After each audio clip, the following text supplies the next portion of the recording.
da carreira a gente se preocupa só em treinar, treinar, treinar, alcançar os nossos objetivos pessoais. E aí quando você cria uma responsabilidade dessa de não só da aula, né? Claro que essa é uma responsabilidade muito grande, tendo em vista que nossa academia ela é aberta para todo tipo de público. Então às vezes você tem que dar aula para um cara que não tem nada a ver com a competição, você tem que tocar a vida dele e fazer a diferença na vida dele, né? Porque na verdade o papel do professor é esse, fazer a diferença na vida dos alunos e atender as expectativas deles, seja em, às vezes o cara quer ter um lifestyle melhor por conta de saúde, quer emagrecer, quer procurar um ciclo de amizade, e tem o cara que é competidor, que é algo um pouco mais delicado pelo fato de você ter que ajudar diretamente no sonho deles também, né? Então hoje tem muitos alunos lá que eu olho e vejo eles treinando, eles batalhando, que eu consigo me ver neles, né? Quando eu comecei no início da minha carreira. Então é algo delicado, né? Então hoje com certeza eu tenho que me dedicar muito mais a essa parte de professor. Eu tenho consciência de que minha carreira de atleta não é para sempre, ela está chegando já na fase final.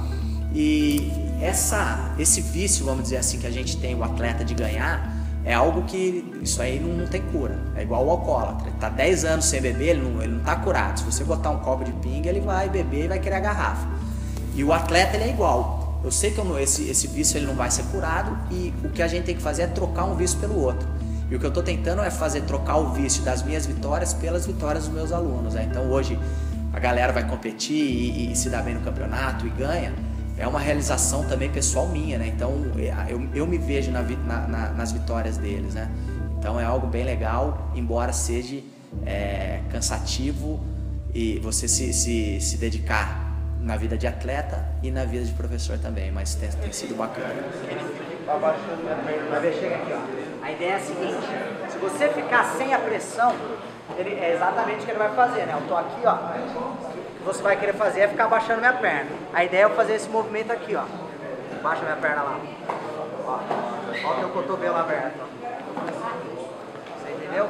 Então essa pressão de você empurrar no quadril e tracionar a gola e manga, ela tem que ter desde o início. Essa não é uma posição onde eu posso fazer um pit stop ali e falar, vou descansar, não. É uma posição onde você está brigando. Você não pode relaxar ali nela. Na verdade eu não tenho ainda um tempo estipulado de quanto tempo mais eu vou competir, eu só sei que a carreira tá chegando realmente no final. Sinto que eu tenho ainda algumas coisas mais para oferecer para o jiu-jitsu em termos de competição e estou fazendo o meu melhor para isso.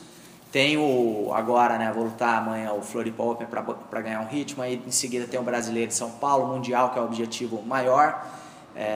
De repente o Pan-Americano sem kimono, que é um campeonato que eu nunca lutei, da confederação também.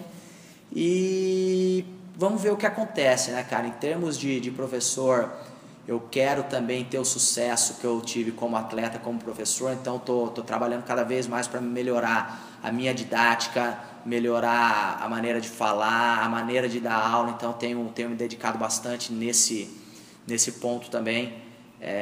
Tenho aprendido muito com o Fábio Gurgel e com outros professores excelentes que a gente tem na Aliança, né? O caso do Cobrinha, é um professor impressionante. O próprio Dimitrios, que fez a entrevista aí com vocês, também é um cara que você sente ali a energia e você vê realmente que o cara se entrega de corpo e alma para aquilo que ele faz. Então é algo bonito de se ver e é algo que eu estou tentando aflorar cada vez mais. Então a ideia é essa, cara, é tentar tocar a vida das pessoas o máximo que eu puder, fazer parte do sonho delas. Se eu conseguir fazer isso, eu vou estar extremamente feliz. Bora, restante correr! Eu acho que essa é a parte mais legal da coisa, né? Que nem eu tô aqui conversando com pessoas que eu conheço pessoalmente há menos de 1 hora, 2 horas, e parece que a gente já tem uma sintonia e se conhece há muito tempo. Então o jiu-jitsu te proporciona isso, né? Eu saio de casa, eu vou fazer um seminário na Europa, eu tô indo pra casa de um cara que eu nunca conheci, eu não sei nada dele, vou ficar na casa do cara às vezes e, a gente vai sem medo porque a sintonia é muito, muito legal. Então eu acho que isso é o mais importante, né, cara? É as amizades que você constrói e você conseguir se mostrar não só daquela maneira de competidor, né? Às vezes o cara te pega num dia de competição onde você tá meio nervoso, tá concentrado, e às vezes o cara quer te cumprimentar, você cumprimenta o cara meio assim, porque por conta da concentração o cara acha que, esse cara é cheio de marra, esse cara é metido e tal, e na verdade essa parte de quando a gente faz seminário, entrevistas, ou enfim, consegue se cruzar aí fora da competição, a gente consegue se mostrar, na verdade, o que a gente é realmente, né? Que é, na verdade, o nosso maior gol, né? A gente estava conversando há um tempo atrás que você ser campeão no tatame é fácil. Claro, tem os seus méritos, mas é a parte mais fácil da história. O difícil é você ser campeão fora do tatame, né? Porque, pô, se as pessoas me respeitam porque eu sou campeão, pô, logo mais chega outro campeão, logo mais eu encerro minha carreira, eu parei, e aí quando eu paro, aí o respeito para ali. Não, o respeito continua não só porque eu sou campeão fora, mas eu tento também tocar a vida das pessoas e ser um bom exemplo fora do tatame, né? Então eu acho que essa é a parte legal da coisa. E amizade é algo que eu gosto muito de fazer, eu fico muito feliz a cada nova cidade, cada novo lugar que eu conheço em trazer também cada vez mais pessoas para o meu ciclo de amizade. E que mensagem tu deixaria aqui? O que tu falaria pro Michael, aquele Michael que perdeu o primeiro campeonato lá depois que foi do tal paulista lá? Cara, o que eu falaria pra ele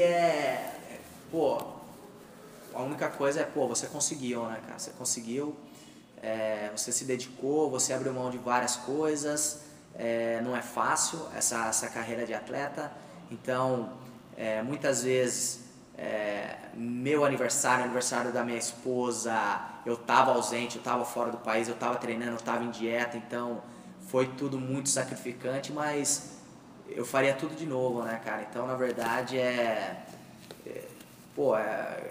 hoje, se eu tivesse que encerrar minha carreira hoje, eu estaria 100% satisfeito com tudo que eu consegui no jiu-jitsu, não só em termos de resultado, mas em termos de também amizade, né, que a gente conquista durante toda a jornada. Então a única coisa que eu falaria para ele é isso, cara, você conseguiu, você deu o seu melhor e tenho muito orgulho aí de tudo que eu fiz até hoje.